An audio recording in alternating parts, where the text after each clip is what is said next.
The alarm bells echoed through Research Station New Seoul like angry metal birds. Commander Yoon Hana pressed her palm against the cool glass of the observation deck and stared into the endless black of space. 3 days ago, they had received a distress signal from coordinates that should have been empty. Now a massive alien ship drifted before them, dark and silent as a tomb. "The scans are complete, Commander." Dr. Park Mina walked up behind her, holding a data pad with steady hands despite the excitement in her voice. "The vessel is old. Really old. Maybe 1,000 years or more. But the power core is still active." Yoon Hana turned around to face the young scientist. Park Mina had joined the station only 6 months ago, but she was already the best xenobiologist they had ever seen. Her dark eyes sparkled with curiosity that reminded Yoon Hana of herself 20 years ago, before the weight of command had settled on her shoulders. "Any signs of life?" Yoon Hana asked. "That's the strange part. The bioscanners show nothing. No crew, no passengers, no remains. But there are 6 objects in the cargo bay that our sensors cannot identify. They are giving off very faint energy readings." Kang Woo stepped out from behind a control console where he had been checking security reports. The head of station security was a tall man with quiet eyes and hands that never seemed to stay still. He had served in Earth's special forces before, taking this job, and Yoon Hana had learned to trust his instincts about danger. "I don't like it," he said simply. "Dead ships don't stay powered for 1,000 years, and unknown objects that give off energy readings sound like weapons or worse." Dr. Park Mina shook her head. "The energy signatures are biological, not technological. Whatever those objects are, they're alive. Or were alive once." "That makes it even worse," Kang Woo replied. He crossed his arms over his chest.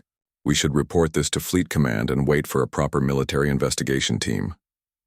"The nearest fleet vessel is 6 months away," Yoon Hana said. "And our mission here is to study alien artifacts. This could be the greatest discovery in human history." She could see the conflict in Kang Woo's face. He was a good man who followed orders, but he was also responsible for the safety of 847 people on this station. After a moment, he nodded slowly. "If we do this, we do it carefully. Full containment protocols. No direct contact with anything until we know what we're dealing with." 2 hours later, Engineer Lee Day guided the salvage shuttle toward the alien vessel's cargo bay. Lee Day was the kind of man who could fix anything with spare parts and determination. He had been working on deep space stations for 15 years, and his steady hands never shook, even when dealing with unknown alien technology. "The bay doors are opening," he reported over the communication system. "Looks like the ship's computer recognizes our approach codes. That's impossible unless..." "Unless what?" Yoon Hana asked from the station's command center. "Unless this ship has been monitoring our communications for some time, learning our language and protocols." A cold feeling settled in Yoon Hana's stomach, but she pushed it aside. Discovery always carried risks. That was why they were out here on the edge of known space. The shuttle's light swept across the interior of the cargo bay, revealing 6 large objects arranged in a perfect circle. Each one was about 3 meters long and 2 meters wide, shaped like an egg, but made of what looked like black metal and organic tissue fused together. "Containment pods," Dr. Park Mina breathed. "I've never seen anything like them. The technology is incredible." "Are they occupied?" Kang Woo asked. "The bio readings are stronger now. Whatever is inside these pods is definitely alive, but in some kind of suspended state. Like hibernation, but deeper." Lee Day maneuvered the shuttle's mechanical arms to carefully lift the first pod. It was heavier than expected, and the surface felt warm to the touch even through the shuttle's sensors. "The metal is responding to our presence," he reported. "Temperature is rising slightly, and I'm seeing new energy patterns." "Abort the mission," Kang Woo said immediately. "Bring the shuttle back now." But Yoon Hana was already thinking about the scientific possibilities. Alien hibernation technology could revolutionize human space travel. The medical applications alone could save millions of lives. "Continue the operation," she ordered, "but maintain full isolation protocols." One by one, Lee Day loaded all 6 pods into the shuttle's cargo hold. Each pod seemed to respond to the presence of the others, their energy readings growing stronger as they were brought together. By the time the shuttle returned to New Seoul, the pods were generating enough heat to warm the entire cargo bay. Dr. Park Mina met the shuttle in Docking Bay 7 with a full science team and portable containment fields. The pods were transferred to Laboratory 3, the station's most secure research facility. Each pod was placed in its own isolation chamber, but even through the reinforced walls, the team could feel a strange vibration in the air. "The cellular activity is increasing," Dr. Park Mina reported as she studied the scanner readings. "Whatever is inside these pods is waking up." Dr. Choi Bin, the station's alien behavioral specialist, frowned as he watched the energy patterns on his screen. Choi Bin had studied predator psychology for 20 years, and something about these readings made his skin crawl. "Commander," he said quietly to Yoon Hana, "I think we should consider moving these pods to a more secure location. The behavioral patterns I'm seeing, they remind me of apex predators, the kind that hunt in packs. They're contained," Yoon Hana replied. "The isolation chambers can hold anything short of a nuclear explosion." At that moment, the first pod began to crack. A thin line appeared along its surface, glowing with pale blue light. The crack spread, slowly at first, then faster, as if something inside was pushing against the shell with tremendous force. "Everyone back," Kang Woo ordered, moving between the science team and the pods. He had his hand on his weapon, though he doubted it would do much good against something that could break out of alien technology. The crack widened, and a sound emerged that made everyone in the room feel cold. It was not quite a roar, and not quite a scream, but something in between. Something that spoke of hunger and ancient intelligence and the joy of the hunt. "Isolation field to maximum," Dr. Park Mina called out, but her fingers were shaking as she worked the controls. The pod split open like a flower made of nightmares. What emerged was 3 meters tall and covered in scales that shifted color like living shadow. It had 6 limbs, each ending in claws that looked sharp enough to cut through hull metal. Its head was elongated and filled with teeth that gleamed like polished bone. But the worst part was its eyes. They were intelligent. They looked at each person in the room and seemed to understand exactly what they were. The creature moved faster than anything that size should have been able to move. It struck the isolation field with one clawed hand, and sparks flew as the barrier flickered.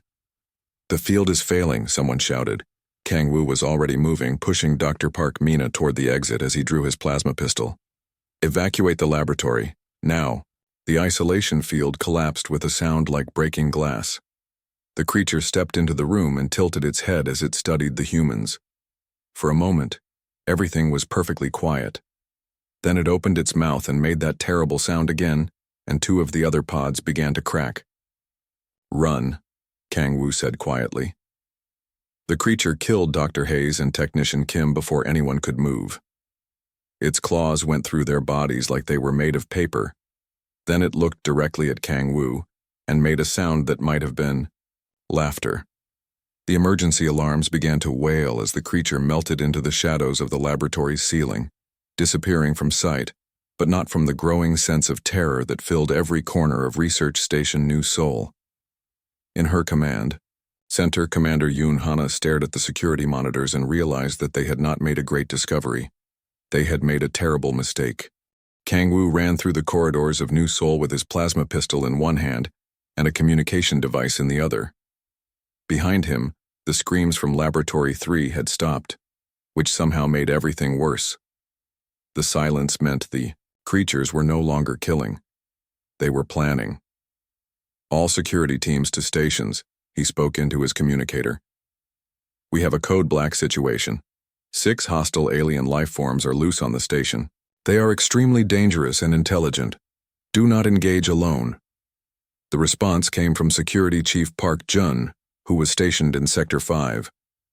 "Sir, we're reading massive power fluctuations throughout the station. Something is interfering with our electrical systems." Kang Woo stopped running and pressed his back against the wall. The corridor lights flickered above him, casting strange shadows that seemed to move on their own. He had fought many enemies during his military service, but never anything that could manipulate technology. They're cutting our power, he realized. They want us in the dark where they have the advantage. In the command center, Commander Yoon Hana watched the security monitors as one by one they went black. The creatures had been loose for only 10 minutes, but they were already taking control of the station's infrastructure. Dr. Park Mina stood beside her, still shaking from what she had witnessed in the laboratory. How is this possible? Dr. Park, Mina asked. They just woke up. How can they understand our technology so quickly? Dr. Choi Bin looked up from his analysis station with fear in his eyes. Because they're not just animals. Look at these brain scan readings from before the pods opened. The neural activity is comparable to advanced sentient species. These creatures are as smart as we are, maybe smarter. And they're designed to hunt, Yoon Hana said quietly. She had been a commander for 12 years, but she had never faced an enemy like this. How many security personnel do we have on the station? 43, including Kang Woo, replied Lieutenant Nam Ki, who served as the station's evacuation coordinator. But most of them are trained for handling drunk miners and equipment thieves, not alien predators. The main display screen flickered to life, showing a view of Corridor 12 in Residential Sector B.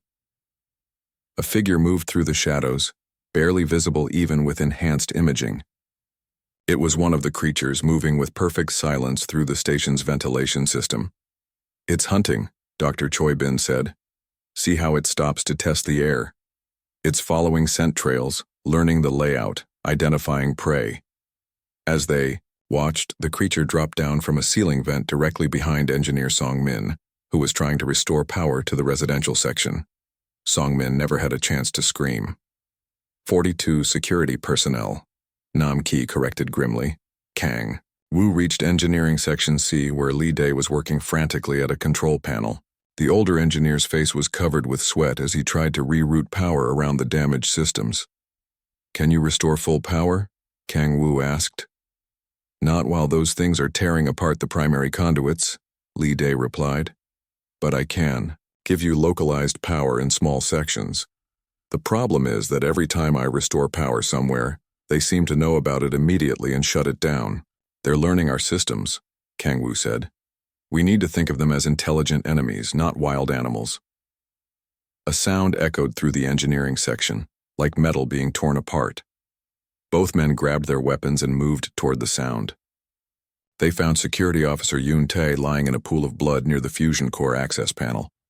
The heavy metal door had been ripped open like paper. They're trying to access the main power systems, Lee Dae said. If they get into the fusion core controls, they could shut down life support for the entire station. Kang Woo activated his communicator. All teams, the creatures are targeting critical systems. They want to trap us here. We need to establish secure positions and work in groups. But even as he spoke, he knew they were fighting a losing battle. The creatures had divided into 6 different hunting parties, each claiming a section of the station. They were coordinating their attacks, using the station's own communication systems to monitor human movements. In Hydroponics Bay 3, Kang Woo found himself face-to-face with one of the creatures for the first time since the laboratory incident. It stood in the center of the growing chamber, surrounded by the plants that provided food and oxygen for the station. Its scales shifted color to match the green leaves around it, making it nearly invisible. I know you can understand me, Kang Woo said, keeping his weapon trained on the creature's center mass. What do you want? The creature tilted its head and made a sound that was almost like laughter. Then it spoke, using a voice that sounded like grinding metal and broken glass. Hunt, it said in perfect human language. Learn. Dominate. It moved. Faster than Kang Woo's eyes could follow, but his military training saved his life. He dove sideways as razor-sharp claws sliced through the air where his head had been. His plasma bolt caught the creature in the shoulder, spinning it around but not stopping it. The battle lasted 3 minutes and felt like 3 hours. Kang Woo used every trick he had learned in 20 years of combat, but the creature was stronger, faster, and just as smart. It adapted to his tactics even as they fought, learning from each exchange. Finally, Kang Woo managed to lure the creature near one of the hydroponics control panels. When it lunged at him, He activated the artificial gravity generators at maximum power. The sudden increase in gravitational force slammed the creature into the deck plating with bone-crushing force. Kang Wu emptied his entire power cell into the creature's head before it stopped moving. 2 down, he said into his communicator, breathing heavily. 4 to go. But even as he spoke, he could hear sounds of fighting from other parts of the station. Screams echoed through the corridors as the remaining creatures continued their hunt. Each death made them stronger. Each victory taught them more about their prey. In the command center, Commander Yoon Hana stared at the casualty reports streaming across her screen. In just 2 hours, they had lost 37 people. Creatures were not just killing randomly. They were eliminating anyone who might pose a threat, starting with security personnel and engineers. Commander, Dr. Park Mina said quietly, I've been analyzing the brain patterns we recorded from the dead creatures. Each one stores information about every encounter they have. When they hunt in packs, they share that information. What are you saying? I'm saying that the 4 remaining creatures now know everything about how we think, how we fight, and how we die. They're becoming more dangerous with every person they kill. Outside the command center, something large moved through the ventilation system above their heads. The hunt was far from over. The medical bay had become a fortress of fear. Dr. Kim Soo worked desperately to treat the wounded while pilot Nam Ki helped move patients to the most secure areas of the station. Nam Ki was young, barely 26, but he had the steady nerves of someone who had flown cargo ships through asteroid fields. Right now, those nerves were being tested in ways he had never imagined. The creatures are changing their tactics, Kang Wu reported as he entered the medical bay with 3 more survivors. His uniform was torn and bloodied, and his face showed the strain of 6 hours of constant fighting. They're no longer attacking random targets, they're hunting specific people. Dr. Park Mina looked up from her analysis station where she had been studying tissue samples from the dead creatures. What do you mean? They're targeting our leaders, our engineers, anyone with specialized knowledge, and they're using our own communication system against us. They've learned to mimic human voices. As if summoned by his words, Commander Yoon Hana's voice echoed through the medical bay's speakers. This is Commander Yoon Hana. All personnel report to Docking Bay 5 for immediate evacuation. This is not a drill, but the real Commander Yoon Hana was standing right beside them, her face pale with horror. I never gave that order. It's a trap, Kang Wu said. They're trying to herd us into a single location where they can eliminate everyone at once. Dr. Kim Soo finished bandaging a wounded technician and looked up with exhausted eyes. How can they learn our language so quickly? How can they understand our technology? Dr. Park Mina held up a sample container filled with dark liquid. I found this in the brain tissue of the creature you killed. It's not just blood. It's some kind of adaptive neural fluid. Every experience, every piece of information the creature encounters gets stored and processed. She activated a holographic display showing the cellular structure of the fluid. Look at these patterns. The neurons are artificial, but they're more advanced than anything we've ever created. These creatures aren't just smart. They're designed to become smarter with every encounter. Designed by who? Nam Ki asked. That's the terrifying part, Dr. Park Mina replied. Based on the age of that ship, these creatures were created by a civilization that died out centuries before humans ever left Earth.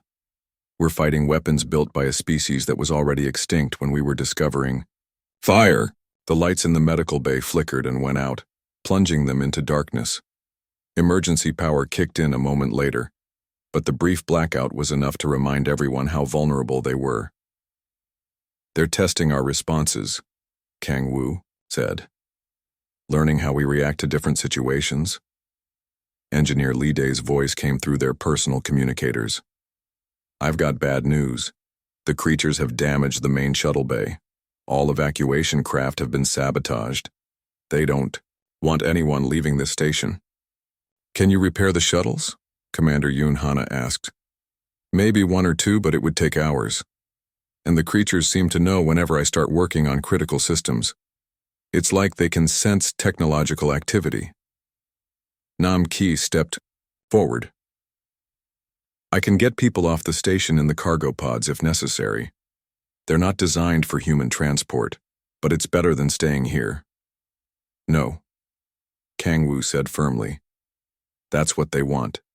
They want us to panic and make desperate choices. We need to think like soldiers, not like prey. But even as he spoke, another group of survivors was discovered by one of the creatures in residential sector D. The screams echoed through the station's communication system, followed by that terrible sound the creatures made when they killed. Dr. Choi Bin had been monitoring the creatures' behavioral patterns from the psychology lab. I'm seeing something disturbing in their hunting patterns, he reported. They're not just killing for food or territory, they're enjoying it. This is recreational for them.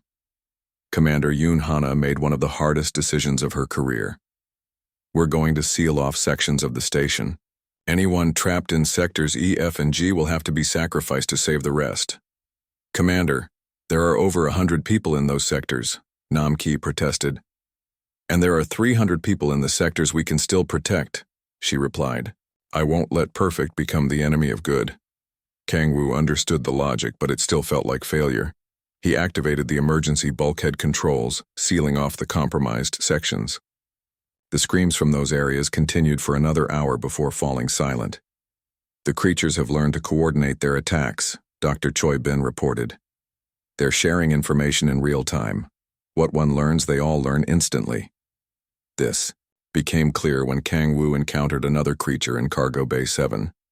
The moment he stepped into the room, the creature moved to counter every tactic he had used in his previous fights. It knew about the gravity generator trick. It knew about his preferred combat positions.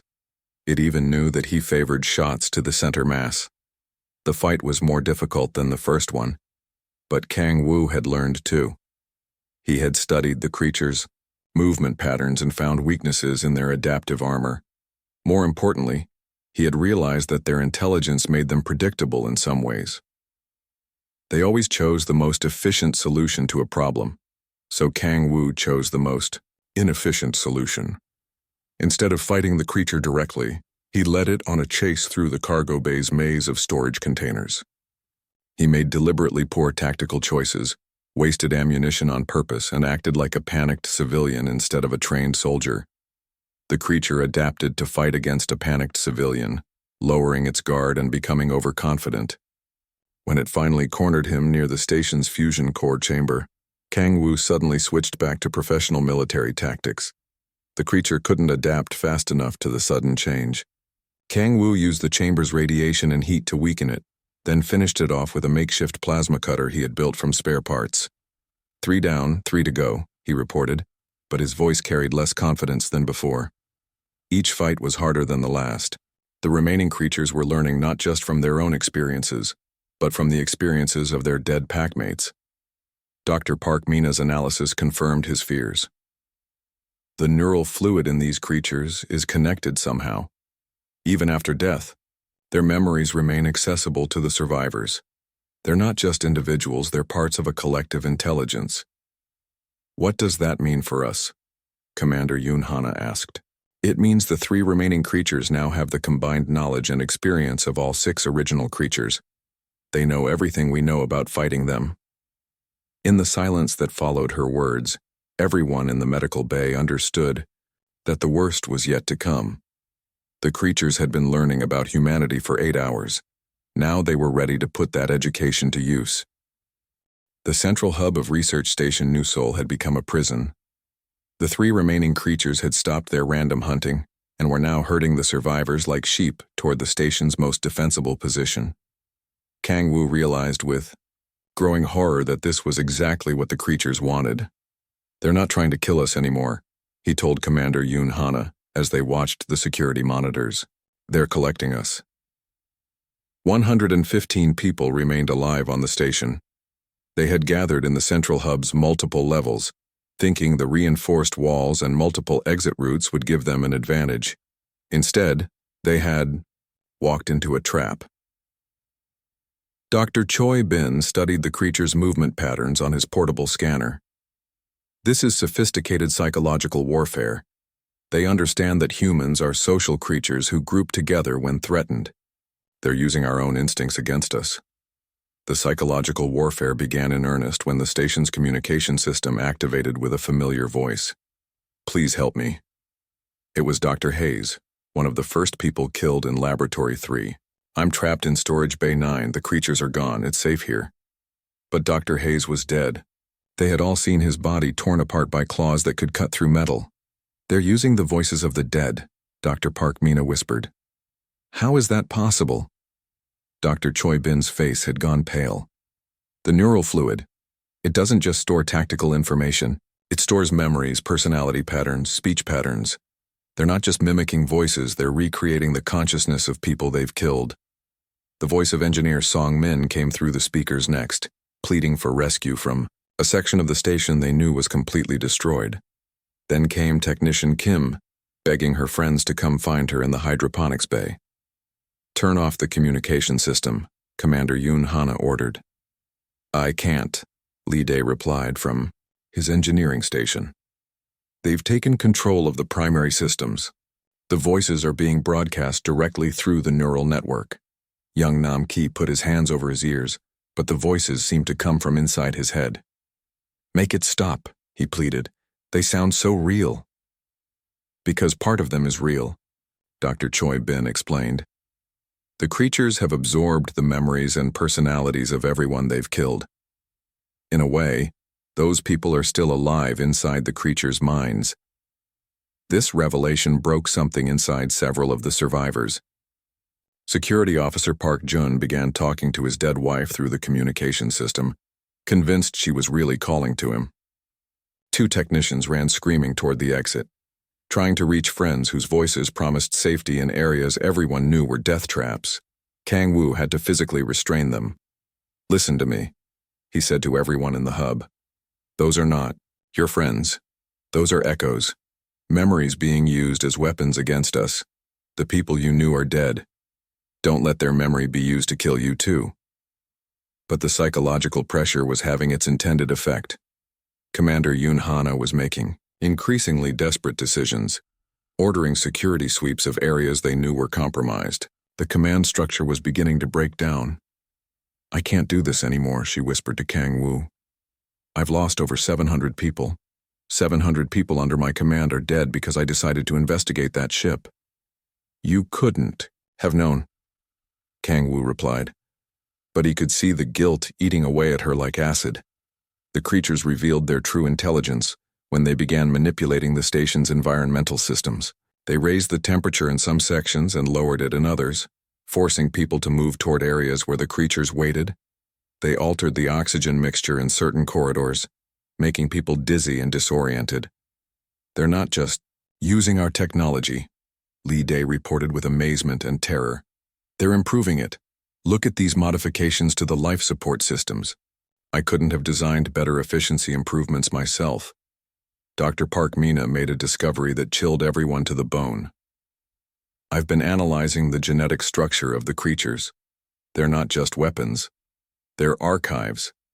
Each creature can store the complete biological and psychological profile of every species they encounter."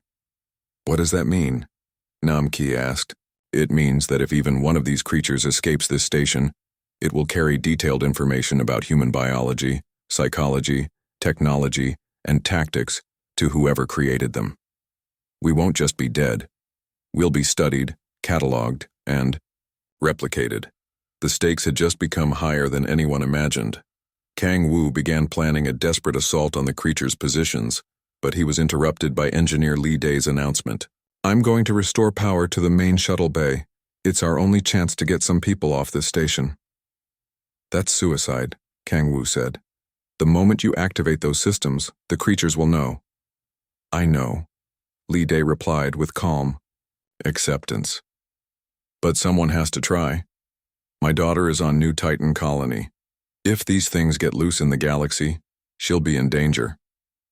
Before anyone could stop him, Lee Dae had left the central hub and was making his way through the station's maintenance tunnels toward the shuttle bay. Kang Woo watched through the security monitors as Lee Dae worked frantically to restore power to the bay's systems. The older engineer moved with practiced efficiency, rerouting power cables and bypassing damaged circuits. The creatures detected his activity within minutes. Li Day knew they were coming. He could hear them moving through the walls around him, but he kept working. His hands never shook as he made the final connections that would restore power to 2 of the evacuation shuttles. "Power is restored," he reported through his communicator. "Bay 7 and Bay 12 are operational." The first creature dropped down from a ceiling vent behind him. "Tell my daughter I was proud of her," Li Day said calmly into his communicator. Then he triggered the manual overload on the power systems. The explosion lit up half the station and took one of the creatures with it. The blast also opened a brief window of opportunity for the survivors in the central hub. "Move now," Kang Wu ordered. "Bay 7 emergency evacuation protocol." But as they ran through the corridors toward the shuttle bay, Kang Wu realized they were being herded again. The creatures weren't trying to stop them from reaching the shuttles. They were guiding them toward a specific destination. They reached Bay 7 to find both shuttles intact and ready for launch. It seemed too easy, but people were already climbing aboard when Kang Wu noticed something wrong. The bay's launch doors were sealed shut. "It's another trap," he said, but his voice was lost in the noise of people fighting to get aboard the shuttles. The remaining 2 creatures appeared at opposite ends of the bay, blocking the exits. They had driven the survivors into a contained space where there was nowhere to run. "Now we finish this game," one of the creatures said in perfect human language, but it spoke with Commander Yoon Hana's voice. The shuttle bay became a battlefield of desperation and intelligence. The 2 remaining creatures moved with perfect coordination, no longer the individual hunters they had been hours before. They had evolved into something more dangerous than anyone had imagined. Kang Wu watched in horror as one creature began interfacing directly with the shuttle bay's control systems. Its claws extended microscopic tendrils that connected with the station's neural network. The creature wasn't just using human technology anymore, it was becoming part of it. "They're trying to take control of the entire station," Dr. Park Mina said, her voice barely audible over the screaming of trapped civilians. "If they succeed, they can turn New Seoul into a breeding facility." "Breeding facility?" Nam Ki asked while trying to get the shuttle's engines started. "I found reproductive organs in the dead creatures," Dr. Park Mina explained. "They can reproduce without mates when conditions are right. 2 creatures could become dozens within weeks." The second creature had positioned itself near the sealed launch doors, but it wasn't trying to prevent escape. It was studying the survivors, watching how they reacted to stress, cataloging their responses for future use. Commander Yoon Hana stood frozen in the center of the bay, staring at the creature that had spoken with her voice. The psychological impact was devastating. The creature had not just learned to mimic her speech patterns. It understood her personality, her fears, her guilt over the deaths of her crew. "You feel responsible for this," the creature said, still using Yoon Hana's voice. "You brought us here. You killed all these people with your curiosity. Don't listen to it," Kang Wu shouted, but he was pinned down behind a cargo container as the first creature sent electrical surges through the deck plating, trying to flush out the survivors.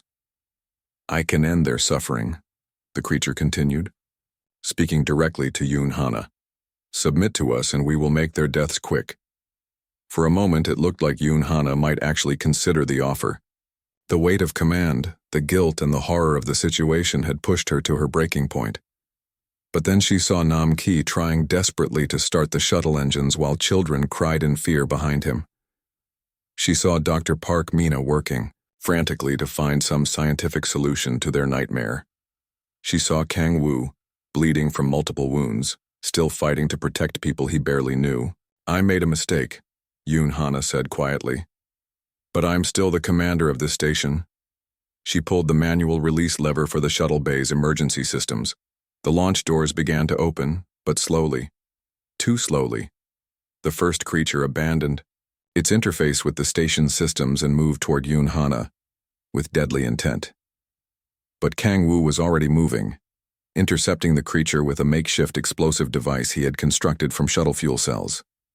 The explosion sent both man and creature flying across the bay. Kang Wu hit the wall hard and didn't get up immediately. The creature rolled to its feet with minimal damage, its adaptive armor having absorbed most of the blast. "The shuttle is ready," Namki called out. "But the launch doors are only half open." "Take off anyway," Yunhana ordered. "Ram through the doors if you have to. I'm not leaving you here. That's an order." Dr. Park Mina had made a desperate discovery while analyzing the creature's behavior patterns. "They're not just learning about us individually," she called out to everyone in the bay. "They're learning about humanity as a species. Every person. They kill adds to their understanding of human nature." The second creature, still guarding the launch doors, spoke for the first time. Its voice was a combination of everyone who had died on the station. Male and female voices blended together into something that was both human and utterly alien. "We understand you now," it said. "Your weakness, your predictability, your need to save others even when it means your own death." It was right. Even as the shuttle prepared to launch with 30 survivors aboard, people were refusing to leave their friends behind. Security officers stayed to fight. Medical personnel remained to treat the wounded. Parents searched for children who might still be alive. "That's not weakness," Kang Wu said as he struggled to his feet. "That's what makes us human." The creature's response was that terrible sound that might have been laughter. "And that is why you will lose." The battle that followed was unlike anything that had happened before on the station. Kang Wu found himself fighting both creatures simultaneously across multiple levels of the shuttle bay. They coordinated their attacks perfectly, using the environment, the trapped civilians, and even Kang Wu's own tactical knowledge against him. Every move he made, they had already anticipated. Every weapon he used, they had already adapted to counter. The creatures had learned everything about human combat techniques and improved upon them. But humans had one advantage the creatures couldn't fully understand. They could make choices. That made no logical sense. Commander Yunhana demonstrated this when she ran directly toward the creature interfacing with the station's systems.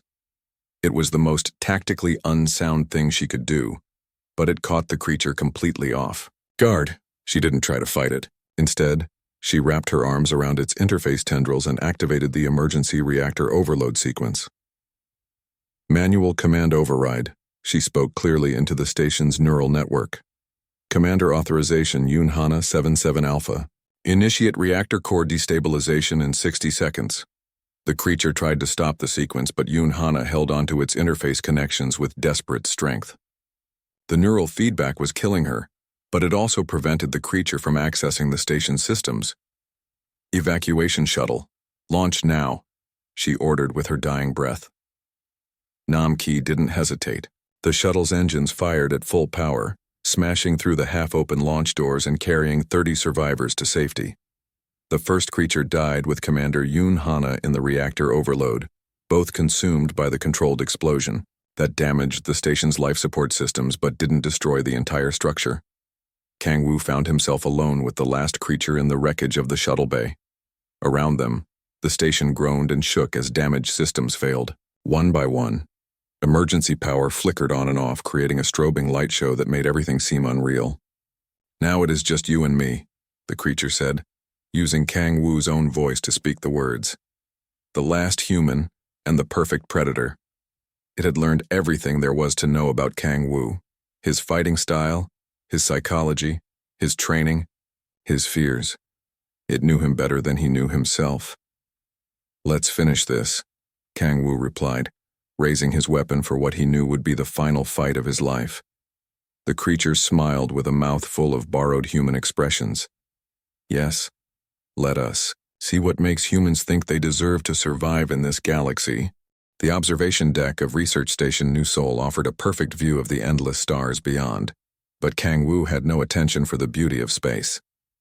The last Death Stalker stood between him and the vast windows, its form shifting and changing as it adapted to counter every tactic he had ever used. "You interest me, human Kang Wu," the creature said, using the voices of everyone who had died on the station. "I have absorbed the memories and knowledge of 832 of your species, yet you continue to fight when logic dictates surrender." Kang Wu circled slowly around the creature, looking for any advantage in the destroyed observation deck. Emergency lighting cast strange shadows that seemed to move independently of their sources. The station's damaged life support systems groaned around them, counting down the minutes until total failure. "Maybe that's the difference between you and us," Kang Wu replied. "We don't always choose logic." The creature had spent 12 hours learning everything about human combat, psychology, and behavior. It knew that Kang Wu favored close-quarters fighting. It knew he would try to use the environment to his advantage. It knew he would attempt to sacrifice himself to save others. So when Kang Wu charged directly at it with his combat knife, the creature was ready. It moved with perfect efficiency, its claws slicing through the air where Kang Wu's head should have been. But Kang Wu wasn't there. At the last second, he had dropped and rolled, coming up behind the creature with his plasma pistol. The creature spun around to block the shot, but Kang Wu wasn't shooting at the creature. He was shooting at the observation windows. The transparent aluminum cracked under the plasma bolt's impact. The creature realized what was happening and moved to stop him, but it was too late. The window shattered and the vacuum of space began pulling everything out of the observation deck. This should have killed both of them, but the creature adapted quickly, using its claws to anchor itself to the deck plating. It grabbed for Kang Wu as he was pulled toward the breach, intending to use him as a shield against the vacuum. But Kang Wu had planned for this. He activated the magnetic clamps on his boots and grabbed the creature's arm, pulling it with him toward the breach. "You learned everything about how humans fight," Kang Wu said as they struggled at the edge of space. "But you never learned how humans die." The creature fought frantically to escape, but Kang Wu held on with desperate strength. His emergency suit's life support activated automatically, giving him precious minutes of air. But the creature had no such protection. They tumbled through the shattered window into the cold vacuum of space. The creature's adaptive abilities began failing in the absolute cold and airless environment. Its camouflage flickered and died. Its perfect coordination became sluggish as its systems shut down one by one. But even dying, it was still dangerous. The creature's claws found Kang Wu's suit and began tearing through the protective material. His air supply hissed out through multiple punctures. He had perhaps 60 seconds before his suit completely failed. "Why?" the creature asked, its voice somehow carrying through the vacuum directly into Kang Wu's mind. "Why do you choose death when you could choose survival?" Kang Wu looked at the creature as they drifted away from the station together. In its eyes, he could see the reflected consciousness of every person it had killed. Dr. Hayes, engineer; Songmin, technician Kim; Commander Yoon Hana, engineer Lee Dae, and hundreds of others. "Because that's what makes us human," he said. "We choose to protect others even when it costs us everything."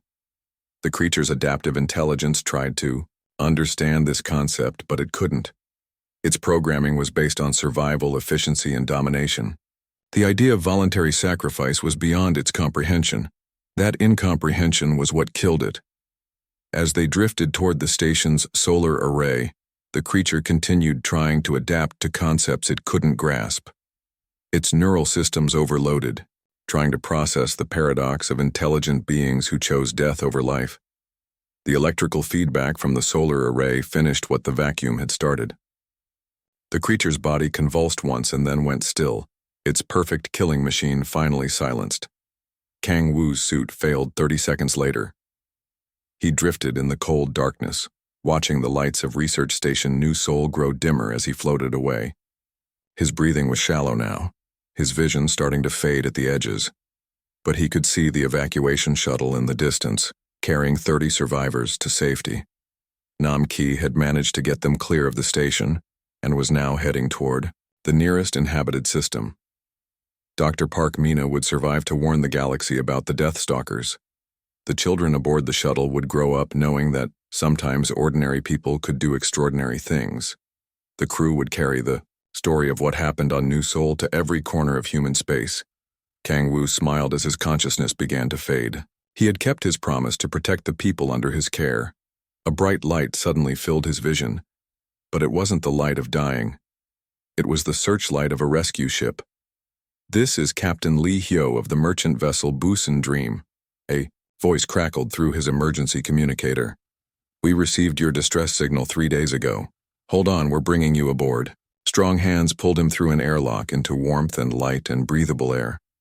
As medical technicians worked to stabilize his condition, Kang Wu tried to speak. "The station," he whispered. "Are there any other survivors?" "The station is secure," Captain Li Hyo reported. "Our initial scans show no hostile life forms, but we found something else." She showed him a data tablet displaying the cargo bay of the derelict alien ship. Where 6 pods had once contained the Deathstalkers, dozens of empty pods now lay scattered across the deck. "The ship you found wasn't carrying just 6 creatures," Captain Li Hyo explained. "It was carrying over 100. The 6 that woke up were just the advanced scouts." Kang Wu felt his blood turn cold. "Where are the others?" "That's what we all need to find out. But first we need to hear your full report. The Galactic Defense Force is mobilizing ships from 12 sectors. They need to know everything about how you fought these things."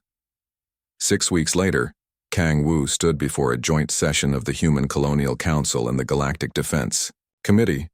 Representatives from 47 different species had gathered to hear his testimony about the Deathstalkers. "The creatures learn from every encounter," he told the assembled delegates. "They adapt to counter-specific tactics and weapons. But they have one weakness that none of us expected." An ambassador from the Centauri Collective leaned forward. "What weakness?" "They can't understand sacrifice. Their intelligence is based on survival and efficiency. When faced with beings who willingly give up their lives to protect others, their adaptive systems fail." A military advisor from the Terran Defense Force asked the question everyone was thinking. "How do we use that knowledge to fight them?" "We don't fight them like soldiers," Kang Wu replied. "We fight them like humans. We use creativity, emotion, and the willingness to make choices that don't make logical sense. We use the very things that make us seem weak to other species." The room fell silent as the implications sank in. The galaxy's most advanced civilizations had spent centuries developing logical, efficient approaches to warfare. But against the Deathstalkers, those approaches would fail. Only humanity's apparent flaws might save them all. 6 months later, Kang Wu accepted a new position as Director of Unconventional Warfare Training for the Galactic Defense Force. His first class consisted of volunteers from 18 different species, all learning to think and fight like humans. They called it the Humanity Protocol. As Kang Wu watched his students practice seemingly irrational combat techniques, he thought about the 30 survivors from New Sol, who were now scattered across the galaxy, each carrying the story of what had happened on that research station. The Deathstalkers were still out there. The empty pods from the derelict ship suggested that dozens of the creatures had been released across known space, perhaps centuries ago. They were hunting, learning, adapting. But now the galaxy knew something it had never known before. Sometimes the most dangerous predator wasn't the smartest or the strongest. Sometimes it was the one willing to sacrifice everything for others. The Deathstalkers had learned everything about humanity except the most important thing of all. They had learned how humans lived, but they had never understood why humans were willing to die. And in the end, that made all the difference. Kang Wu looked up at the stars visible through the training facility's windows and smiled grimly. Let the Deathstalkers come. The galaxy was ready. For them now. After all, they had learned to fight like humans.